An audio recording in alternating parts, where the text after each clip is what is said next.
instead of that super crappy secondary V-edge, which cold steel, if you're paying attention, you need to trust the steel.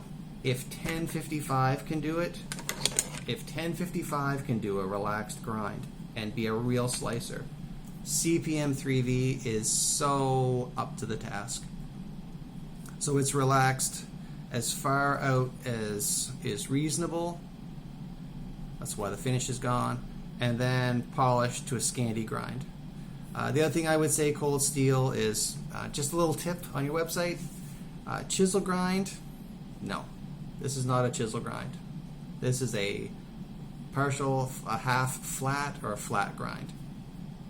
Chisel grind is where it's flat on one side and then all the grind is on the other. This is not chisel grind in any way.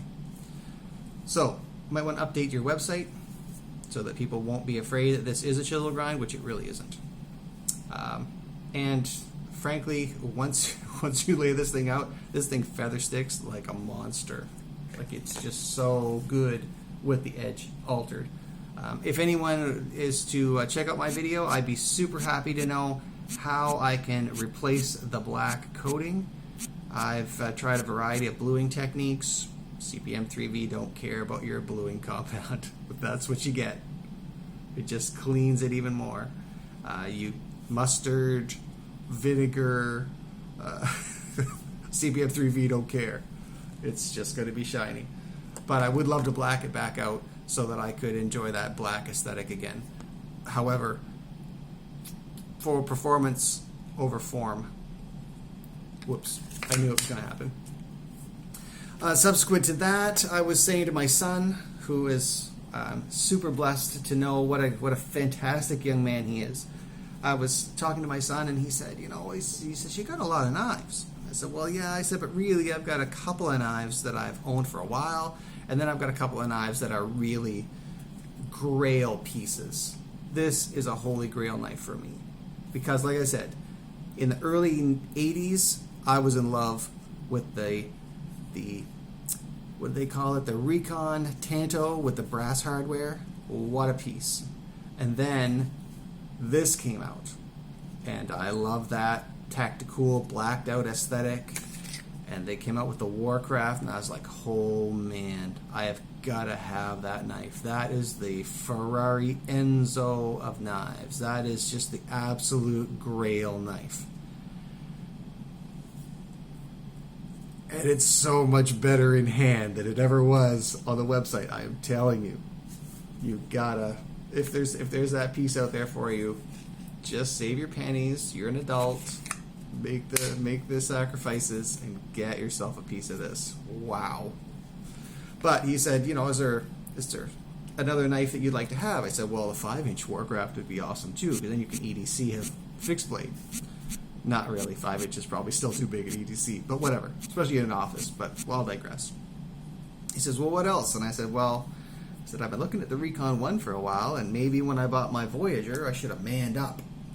Because now I'm thinking that maybe I need to man up in life. Especially after the Warcraft. So, Christmas came, and guess what? Newest piece, Christmas 2019. Cold Steel Recon 1. What tip style did you get?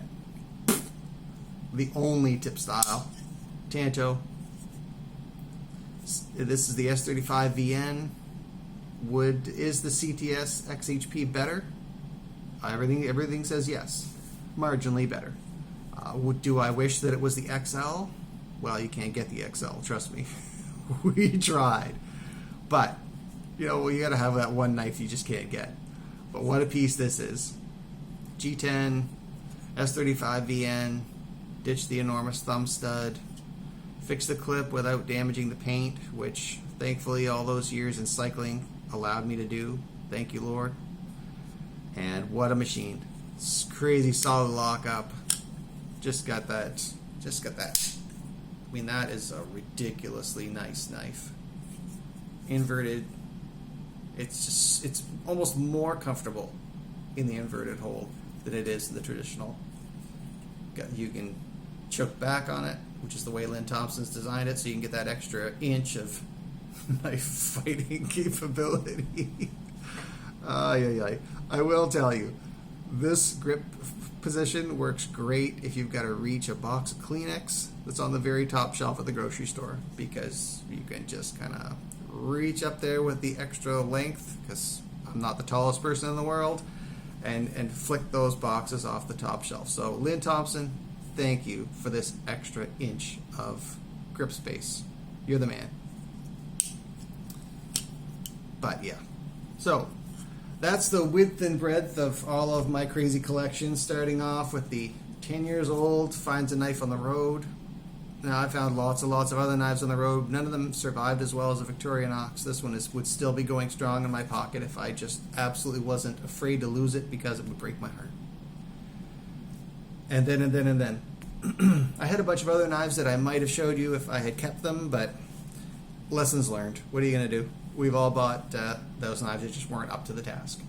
And so this is an obscenely long video. I would normally never bore you with this much, and if you haven't watched till the end, that's entirely your prerogative, and frankly, good for you for making a decision. The however being, for those that were really curious about the width and breadth of what's currently in my collection, my hope is not to add to it, but if somebody gave me a 5-inch Warcraft, I would be very much in their debt. And you can never have too many cold steel True Flight throwers. These are spectacular teaching tool and just super fun to use in the yard. That's not a hint, by the way. It's just an observation. So from all the way from Not the Knife Lab, we'll just wrap it up. Thanks a lot, folks, and stay safe.